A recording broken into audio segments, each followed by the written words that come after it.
what you think about yourself is controlling your life more than what's true. The way you think about yourself is dictating so much. So much. And that's why the awareness of that is so powerful. How do you hold this duality of, okay, maybe I am shy, but I can work on that.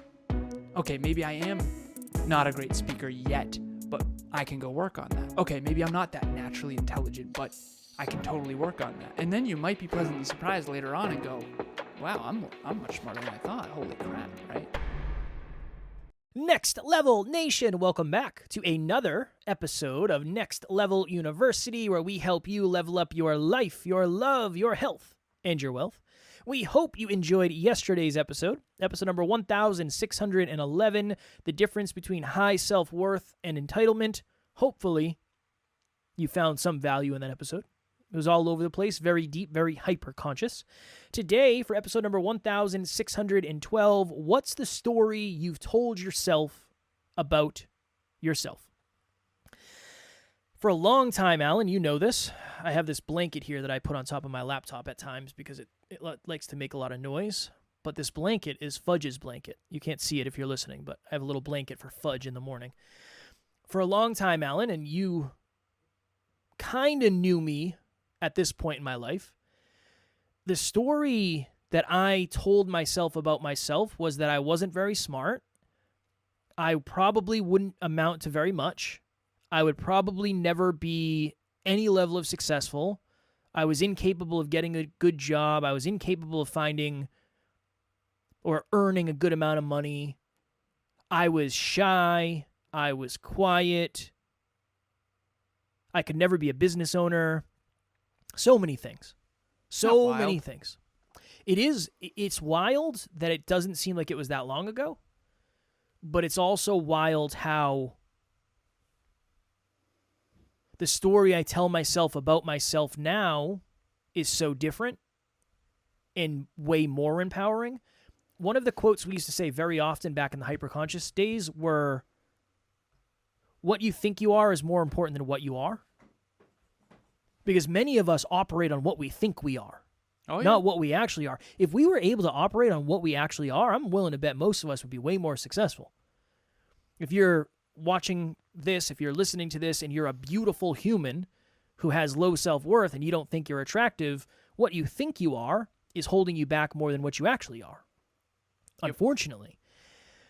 And that then becomes this self-fulfilling prophecy of, just as an example in my story, I'm not smart enough, so I'll never get a good job. Therefore, I always took pretty much the first job that ever came my way, usually involving some level of physical labor, usually involving working not so great hours, usually involving working a job that might be physically dangerous, breathing in chemicals, whatever it is. Made me want to stay at jobs longer than I probably should have, jobs that weren't serving me. And all that created a lot of low self-worth, so I ended up in relationships that I shouldn't have. At times, probably friendships where I wasn't as highly valued as I should have been. And you can see how this starts to perpetuate. So the story you've told yourself about yourself ends up becoming the only story that you really know. Then you start to get results in alignment with that story, and then it just gets harder and harder and harder and harder to break out of that story. I was listening to a book, and there was an analogy, and I liked this analogy. I thought this analogy would land really well. If you think of yourself as a blank canvas, as you grow and you get older and you get older and you get more life experience and more opportunity, a lot of the paintings that end up on that canvas are not the paintings that you put.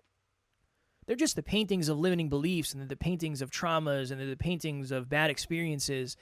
But eventually, that's what you recognize yourself as. Luckily, I had a quarter-life crisis at 26, 27, and that made me question everything, and I ended up going all in on self-improvement, and now my beliefs are drastically different than they've ever been. But I don't know if the story that I was telling myself ever would have shifted until something massive happened in my story. when I tell my story, I always tell I was sitting on the edge of a bed contemplating suicide. I was having suicidal ideations. I didn't want to be here. I'd rather be dead than continue doing what I was doing. If that didn't happen, I don't know if the story ever would have shifted.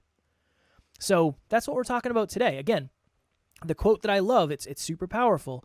What you think you are is more important than what you actually are. Because most of us operate on our thoughts much more than reality, unfortunately. What you think you are and what you actually are, and the distance between those two things is, if it's inflated, then it's ego. If it's deflated, it's low self-worth. Mm. And we swing kind of between. You know, it's when I first met you, Kev, you were so much more than you thought you were. And there have been times on this journey where the opposite has been true. Definitely. Talked a little bit about that last episode. Yeah, the last episode, that's kind of what that is Kevin mentioned at the beginning of this episode, if everybody operated from what they really were, not what they think they are, a lot of people would be way more successful. Some people would be way less. Definitely. And that's the people with delusionally high self-worth, the entitlement piece. And I go back to the Dudley versus Harry Potter. Harry Potter was so much more than Dudley, but Dudley thought he was so much better than Harry. And it's not until later on in the series that Dudley wakes up to the truth of how much delusion, his parents put into him in terms of how amazing you are. You're so special. You're so amazing. You're so special. You're so amazing. And Harry was consistently waking up to, whoa, I'm way more than I thought. This is wild. I was crapped on my whole childhood, and it turns out I'm actually more capable than I thought. He's a wizard. Really. He's a wizard. Imagine if it was called Dudley Potter. Not the same. Not the same. It's so funny. You want to come over and watch Dudley Potter this weekend? No, nobody does. Nobody does. One of the team members, Amy, she shouted out. Shout out to Amy. She called me out. She said, Alan, for the Harry Potter fans in group coaching, they're very upset with you. You said that you speak Slytherin. The correct is you actually speak parcel tongue. Is what it is. It's a rookie move. That's on me. That was a rookie move. None of that means anything to me, but I assume it's awesome stuff. Yeah, awesome sauce. All right, so with this episode, the story you've told yourself about yourself, it can be empowering or disempowering. And what I've come to understand more than anything is that it being accurate is the most useful. Here's the problem. It shifts. So, for example, maybe at one point, and I know this might sound, so trigger warning for everyone, maybe at one point you weren't that smart. I wasn't. Okay, so maybe at the time, having to face that reality was actually a good thing if your reaction to that is, let me go learn. Let me go work harder. And you built this version of yourself on, I will outwork people. I have grit. I have resilience. That used to be your one word, resilience. Would you have built resilience if you thought you were super smart? It's very rare to have someone who's naturally intelligent to also be super, super hardworking. And so that was kind of the chip on your shoulder. Go ahead. Well, the other thing is, not only did I not think I was smart, the biggest flaw that I had, the biggest story that I was telling myself is I couldn't get smarter. That was really the big thing, is I am the way I am, and this is how I'm going to be, and there's no real growth that's going to happen here. That was a big piece of my story that was really holding me back. Fixed mindset. Yes, very much so. It's a fixed mindset. And for those listening, how do you identify? Are you shy? Are you intelligent? Are you good looking? Are you not? It's so important. I do this in book club all the time because I love identity. I was so excited to do this episode because I think this is the most important. What you believe about yourself is the most important. If you believe something about yourself that is so wildly inaccurate, you are in so much trouble. Someone who believes that they're incredible by default with very little effort is in so much trouble. But the opposite is also true, or the same is true for the opposite, which is if you believe you're worthless, you're also in trouble. Neither one is true. No, you're not amazing at everything all the time, deserving of all things, but you're also not terrible, horrible, awful, any of that. So it's these extremes get us in so much trouble, and usually those extremes come from either a really, really, really, really positive childhood or a really, really, really, really negative one. And I think statistically, luckily, most people fall in the middle. But how do you hold this duality of Okay, maybe I am shy, but I can work on that. Okay, maybe I am not a great speaker yet, but I can go work on that. Okay, maybe I'm not that naturally intelligent, but I can totally work on that. And then you might be pleasantly surprised later on and go, wow, I'm much smarter than I thought. Holy crap, right? And so I think the growth journey is consistently and sustainably just redialing in who you are, re-understanding who you are. I remember there were times in my life where I thought I was way smarter than I really was. And there are other times in my life where I thought I was way less than I really was. And I think that the growth journey is just constantly taking feedback and sifting through the BS, which is the stuff that's not true. Bullies telling you X, Y, Z, or someone who doesn't really know what they're talking about telling you about you, and then getting the other feedback and figuring out what is true, what is accurate, what is, and this is the problem, right? What is the right amount to be paid at this stage? Like at this stage, what should you be okay with being paid? Isn't it so hard to figure out? $36 million. I mean, yeah, it is. And this But is go ahead. I really believe I'd rather be under. I'd rather say, I'm only deserving of $75 an hour. I would just rather be under. I'd rather be under Can and we then go have to into work that? my way I don't up. disagree. I just want to know why. Yeah. Because everything is a really pleasant aligned surprise versus a misaligned. I mean, if I went from making $500, I went from making $120 an hour to $0 when we started this. But I don't think I was entitled to thinking I should have been making money. I was frustrated I wasn't. But then everything from there was up. Oh, cool. Oh, I could charge $75 for a coaching call? No, that's awesome. And people are actually going to pay that? Wow, okay, cool. And then it was 100 and it was 150 and then I kind of stopped doing one-on-one coaching like that. But it's progress versus saying I think I deserve 500 but nobody wants to pay it, so I'll go to 400, 300, 200, 100, 50. That's all I'm worth, 50. Versus when you don't think you're worth anything, $50 is a lot. $50 an hour, that's good stuff. Yeah. $50 an hour is good stuff. But if someone, and this is the philosophical question, and this is the dangerous part, going back to our last episode on delusional self-worth, if someone says I'm worth 500 and then accepts no less, yeah, and then they keep wanting to believe they're worth that, and then they get no business. A lot of times this happens where someone will say, well, I'm worth $500 an hour. And it's like, well, can I ask where that came from? It's not like they looked up the minimum wage and then calculate. There was no calculation. It was just, oh, well, that was what I was paid, 2 years ago. And I would dig into this and I would say, well, you do realize that the economy has shifted a lot since then. And when was the last time you were paid that? They're like, oh, I mean, that was the only time I've ever gotten paid that. It's like, oh, so you just locked in on a number that was kind of out of nowhere. And by the way, that was only a couple hours a month. You're not going to get paid $500 an hour every hour on the hour, 40 hours a week. Yeah. And so I think that's, and again, that's a whole nother discussion. And we've come to understand that most of my thinking is in numbers. And so for people that it's not, I'll tend to be confused or offended or whatever. But at the end of the day, when it comes to the story you've told yourself about yourself, to get back to the original point, how do you figure out where you're off?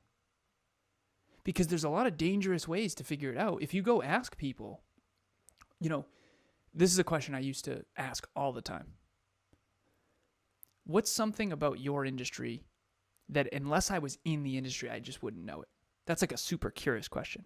Other questions I used to ask, and I used to ask this to people all the time. What's something about me that you don't think what's a blind spot I have? What do you think is something that I'm missing?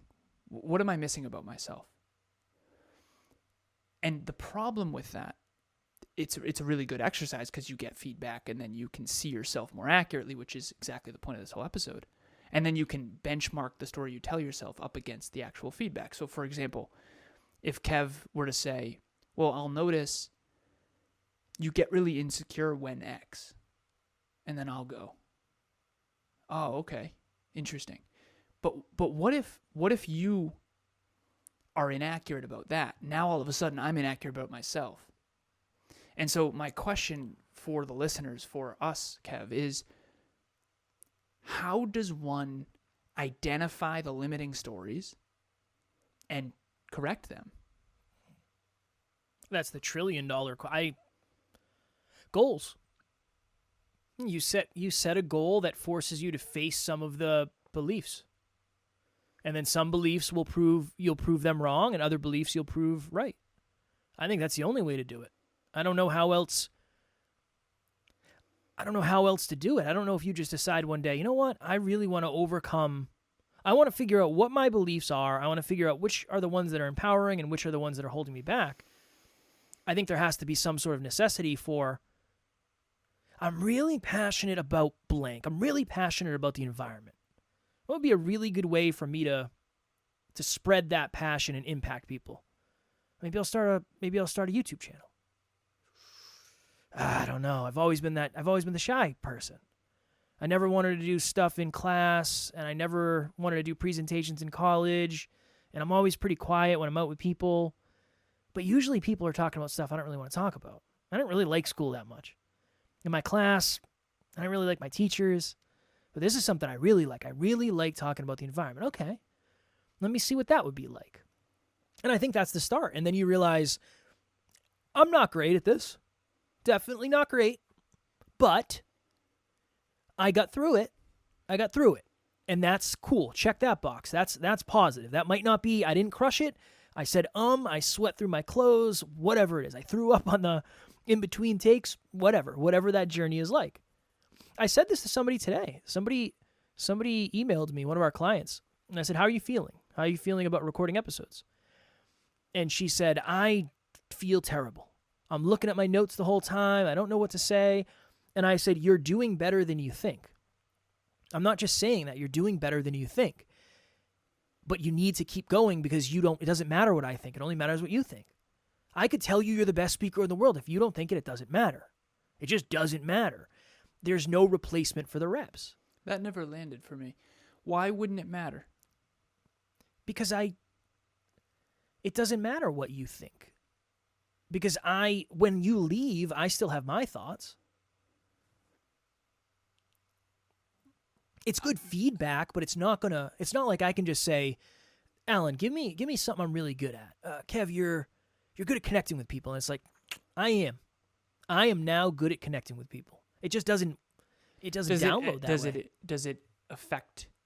Because by that rationale, no feedback would matter.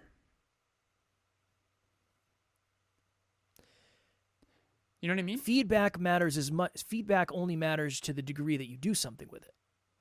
I think you only do something with it to the extent you believe it. So do you think... That's fair.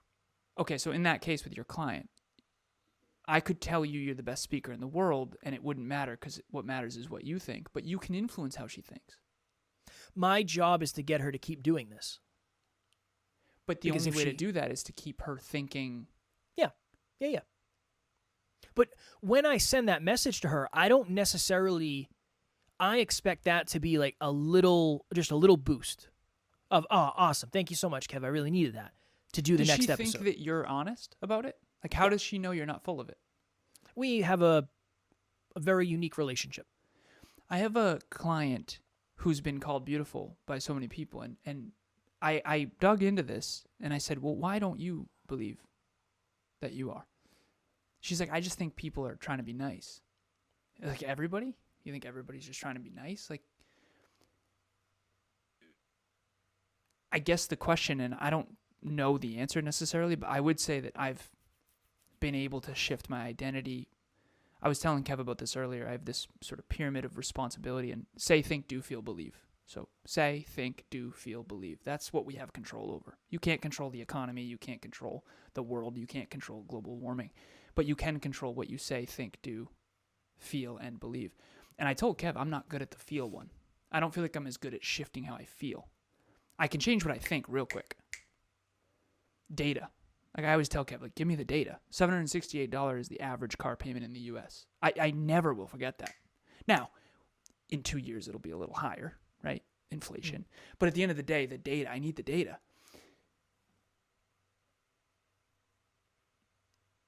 If what you think about yourself is inaccurate and you don't update it, you'll make decisions based on an inaccurate truth. This person, this client who's gorgeous, thinks everyone's lying about her being gorgeous, doesn't think she's attractive. Well, if you run into a attractive mate that you, mate is probably the weird biological term of it, but like someone who's attractive who you want to ask on a date, are you not going to ask because you don't think you're attractive? Probably. Most likely. Well, then. That becomes a self-fulfilling prophecy. Exactly. And so. It becomes a self-fulfilling prophecy. In a way, the whole point of Hyper-Conscious podcast back before NLU for the new listeners was seeing things and yourself and the world more accurately. I do believe that that's the most empowering thing you can do. And in my coaching, that's really what I'm helping people do. The problem becomes no one sees anything accurately. Everyone's subjective. So, but we are all more accurate. So, for example, with Kev, you opened this episode with, all the story you used to tell yourself about yourself. Mm-hmm. And now that story is completely different. Yep. But there's a 7-year journey there of consistently getting new data about yourself, getting new feedback about yourself, taking new actions, and sort of shaping your identity and molding your identity. I don't know if there's a quick way to do that. Next Level Nation, what is happening? If you've thought to yourself, I want to try coaching, but you don't really know where to start, group coaching would be a wonderful place for you. That's really why we created it in the first place. We start a new round every 90 days. So if you're hearing this, go to the website, nextleveluniverse.com, and we have the landing page where you can actually hold your spot right now. Even if there's a group going on right now, you can still lock your spot for the next one. The biggest thing that we've seen is as we get closer and closer to the date, unfortunately, some people end up missing. The group fills up and they can't do it, and then they end up regretting that. So please head over to the website. The link will be in the show notes, and we would love to see you there. The wild thing is I still have stuff in my story now that I just haven't worked out yet. It's just not as detrimental, or I won't even say it's not as detrimental. It's detrimental in different ways. I still have stuff, but that's now, and then later I'll tell the story about, I used to deal with blank, but I'll still have something else. I'm never going to not have something that's affecting me in terms of my story. Hopefully it's just less and less and less and less. That's the ultimate goal. This beautiful person might end up getting to the place where someone says to them, you're the most beautiful person I've ever seen. I like this. This is really attractive, whatever it is. These are the qualities about you that I really admire. And then maybe this person will trust that person enough to let them get close, and then that person can help this person love themselves more. Maybe that's the journey. Then maybe that relationship it craps out in a negative way. Now that person's story might be, I can't hold a relationship down to save my life. And then that's the next challenge. And then that happens, and then whatever comes from there. I fall, the next person comes in and they say, I'm ready to do it this time. And then they partner with this person after a month of knowing them. And then the next thing is I fall too fast. I give myself to somebody too quickly. Then that's the story. Yeah. And I just think that's why this is so hard, because it's almost like when people give advice, I don't know if they're doing this intentionally, and maybe we do this. I try not to. I try really, really hard not to. Same. It's almost like they pretend they're on the last page of their story and they have it all figured out. And it's like, this is my story now. When in reality, you're struggling with something. Everybody is. Everybody's struggling with something. Everyone. Always. Everyone. Always. Even if the reason why is because influence is usually someone with high certainty. Someone who speaks with a high degree of certainty statistically has higher influence than someone who doesn't.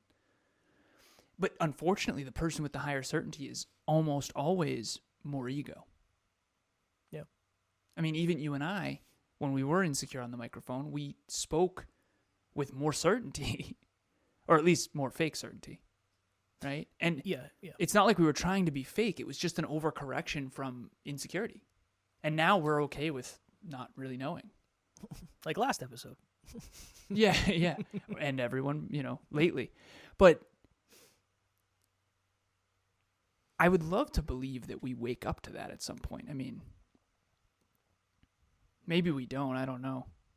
But I do know that you can't be fulfilled unless you are honest with yourself.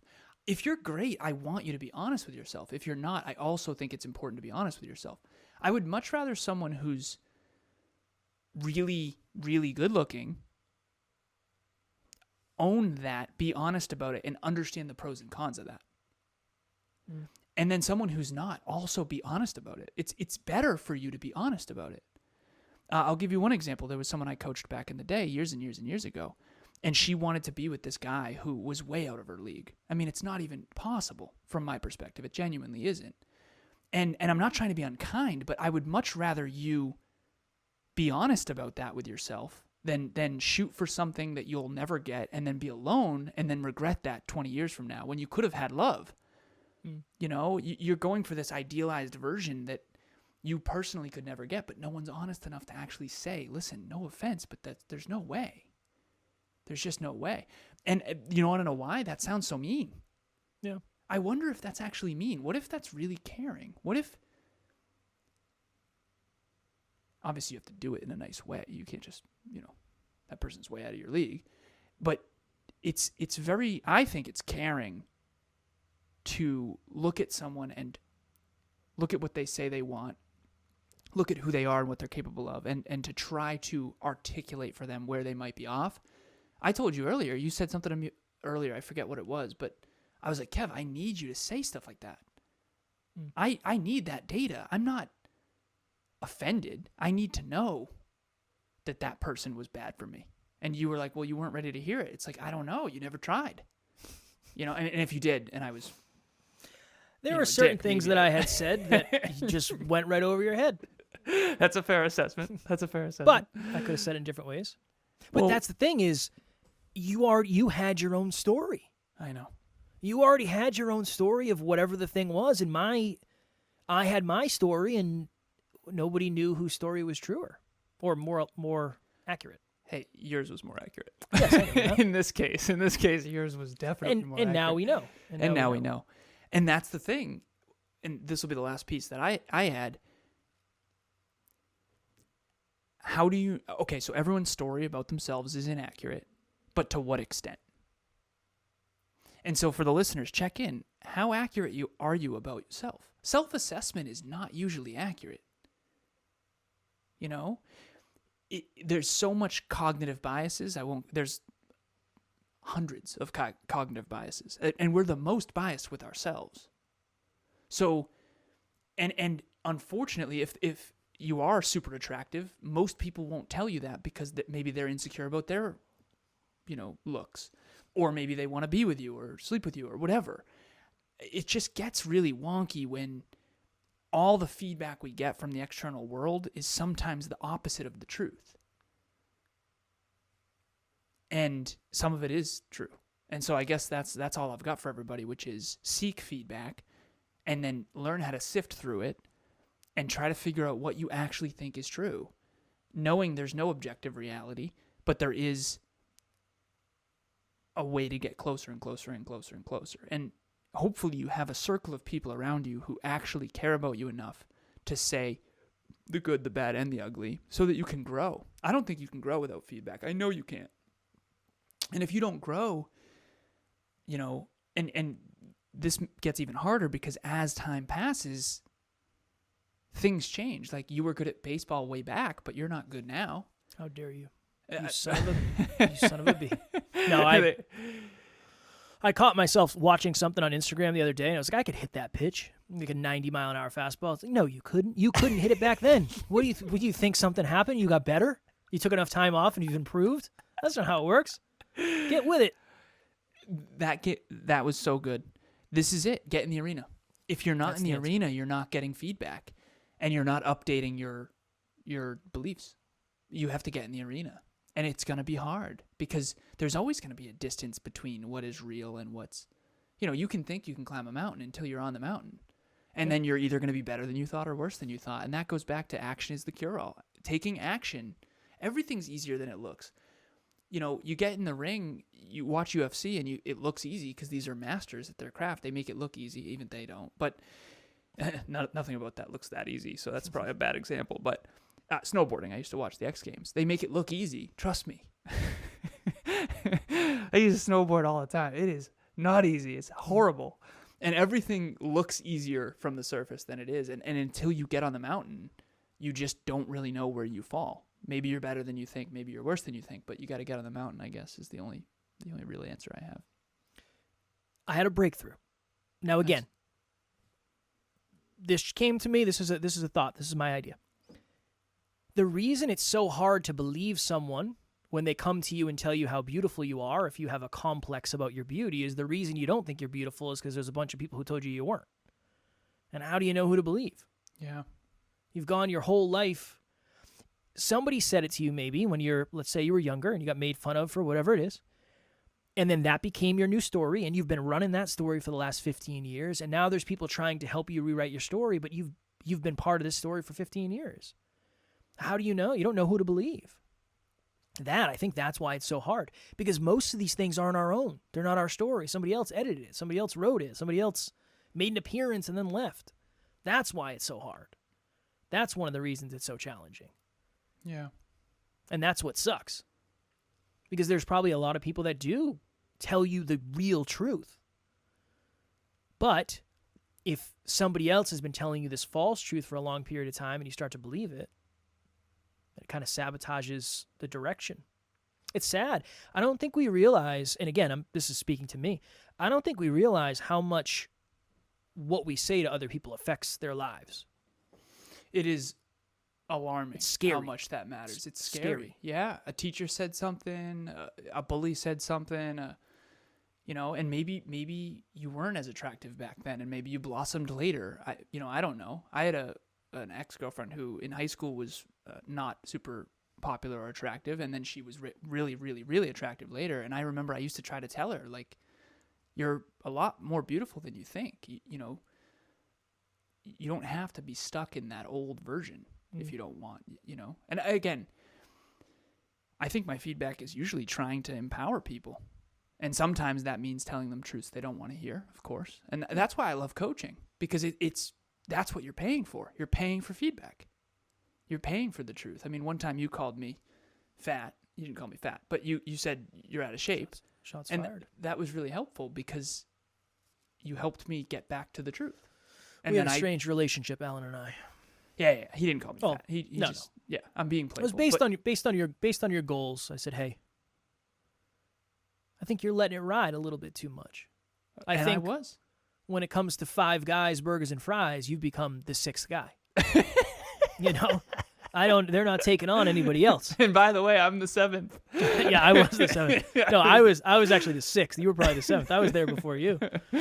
But that's because times. Kevin cares. And for the listeners, Next Level Nugget, do you have someone who cares enough about you and is not insecure and who wants to see you flourish to where they'll tell you the truth, and it won't be an overcorrection from their ego?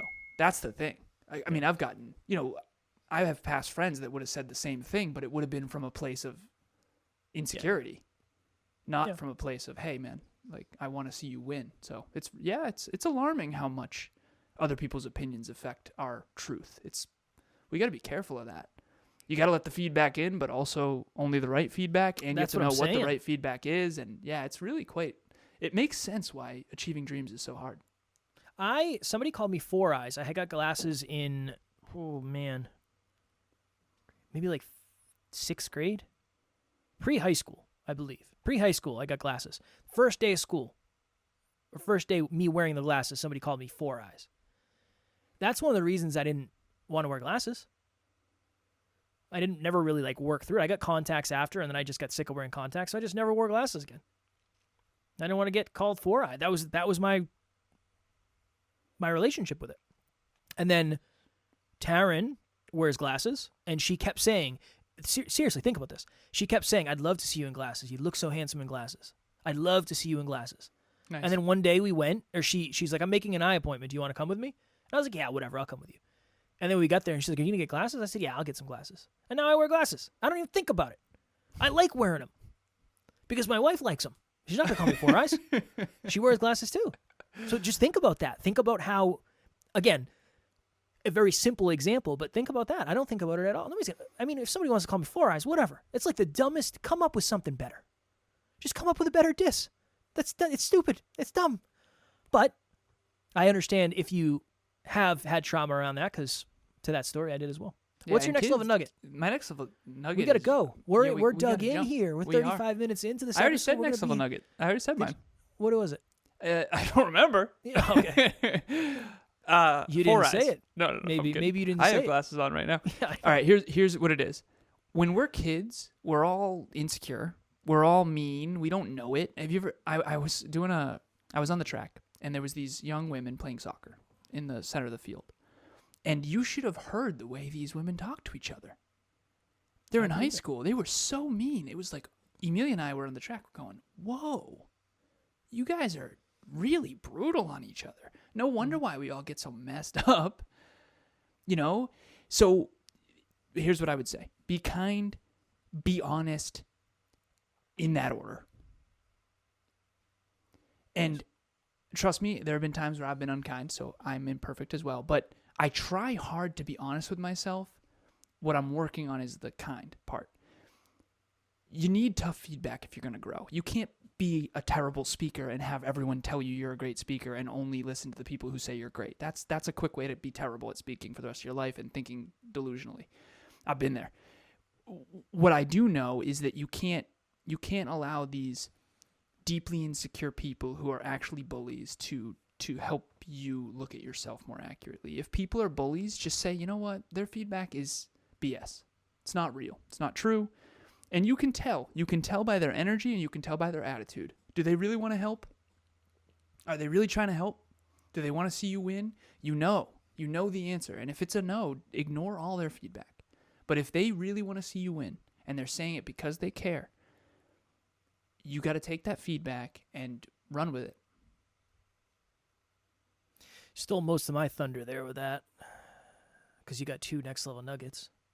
What's yours, brother? You got a next level stone. I got a pebble now, maybe. Mine would be just going back to the very beginning. What you think about yourself is controlling your life more than what's true. The way you think about yourself is dictating so much, and that's why the awareness of that is so powerful. The awareness of that. I would leave with a question. What is something somebody said to you multiple years ago that still stands in your story today? That would be it. I think that's a really good potential action item. Because I was connecting that in real time. The 4 eyes thing, I didn't realize that. I didn't realize. And this is somebody I was friendly with later. It's not like this person picked on me. They said it one time, and we were friendly after. And then I have a wife who has glasses, and it kind of all works itself out. Now I have glasses. Didn't have glasses for 30 years because of a comment. Yeah, well, that's how it works. That is how it works, unfortunately. Not over here at NLU. Not over here at NLU. Mm-mm. I was going to say this earlier. You never liked your nose. How many people? Number one, I don't know if you ever told anybody, but if you ever told anybody, how many people would have said, "Alan, your nose is fine"? I literally said to you, I didn't even notice it. You think I'm out here scoping your nose with my magnifying glass? I didn't notice it, but it doesn't matter. When we hide things, it doesn't get better. It gets worse. It gets amplified when you focus on and ruminate on. Everyone ruminates on their flaws. That's another episode, but that's such a good point. You have to try to find a way to. I think so much comes down to being around people who aren't bullies. Just being around good people. Yeah, being around good people. It's so important because you'll get so screwed up if other people want you to. If they're dissing you and giving you an act, they're basically just injecting distortion. Yep. I have one client, I know we got to go. One client who I said, this person has to stop. They're just, every time I talk to you, they got you all messed up again. you know, you and I have this great conversation every other week. And every time you go back and get feedback from that person, I'm telling you, they're re-messing you up. And they're full of it. I promise. They're not right. They're such a dick. It's such a bully, this person. And you got to stop. You got to get away from that person. You can't win in that person's corner. You can't. Yeah. And I promise I'm not lying to you. You know, I'm seeing as objectively and as accurately as I possibly can, and I spend my whole life trying to see as objectively and as accurately as I possibly can, and this person is messing with your head. And you can't swim in muddy water and expect to be a clean glass of water. You got to get out of the toxic water if you want to, you know, a nutritious life. Nice. I was waiting to see how you were going to connect that. Thanks, man. I saw you. Anytime Alan looks away, it's like he's trying to come up with something. That was good. Strong work. I very much enjoyed this episode. This is a very hyper-conscious episode. I'm very glad we did this. If you are looking for a group of humans who are going to help you rewrite your story in whatever way that is, whether it's listening, whether it's you seeing something somebody posts, whatever it may be, just being around positive people, that is what Next Level Nation, our private Facebook group, is all about. Link will be in the show notes. As always, we would love to have you there. You're safe to grow. You're safe to be yourself. And most of all, you are safe to start the process of rewriting your story. The Next Level Dreamliner is a journal that I use every single day, and it helps you rewrite your story by looking at what you're grateful for, looking at what your tasks are that you want to get done that day, looking at your most important win, most important improvement from the previous day, and looking at your next level nugget, which is what you learned about yourself, what you learned about life. Journaling is one of those ways that you consistently rewrite your own story. You consistently rewrite your own identity. You consistently redial in your own life. The Next Level Dreamliner, the link will be in the show notes. Also, if you have not gotten your Next Level Live ticket yet, please do. We are 37 days out based on the day this is launching, and we are taking 60 people, 6 groups of 10. That day, I promise you, will help you rewrite a new story. And lastly, real quick, first person to email me, kevin@nextleveluniverse.com, will ship you a free Dreamliner. Nice. Tomorrow, for episode, I didn't tell Alan I was going to do that. That was right off the cuff. I felt it. Tomorrow, for episode number 1613, do you reset your goals or reset yourself? Alan said, hey, man, a lot of people are riding the struggle bus here in February. February is when you get towards the middle of February, it's kind of a rough month. We're into the new year. A lot of the momentum maybe has worn off. He said we should do an episode on the February blues. So that's what we're going to do tomorrow. It won't just be about that, but that'll be a big piece of it. I wrote a song about it. Excuse me? I wrote a song about it that I can perform if you'd like. Can we get a little teaser right now? No, okay. I didn't write a song. I'm kidding. Put his money where his mouth is. I didn't know you were going to ask me to sing it. I know that. Tomorrow for episode... No, I just said that. As always, we love you. We appreciate you. Grateful for each and every one of you. And at NLU, we do not have fans. We have family. We will talk to you all tomorrow. Make sure you're the author of your own story. Next Level Nation.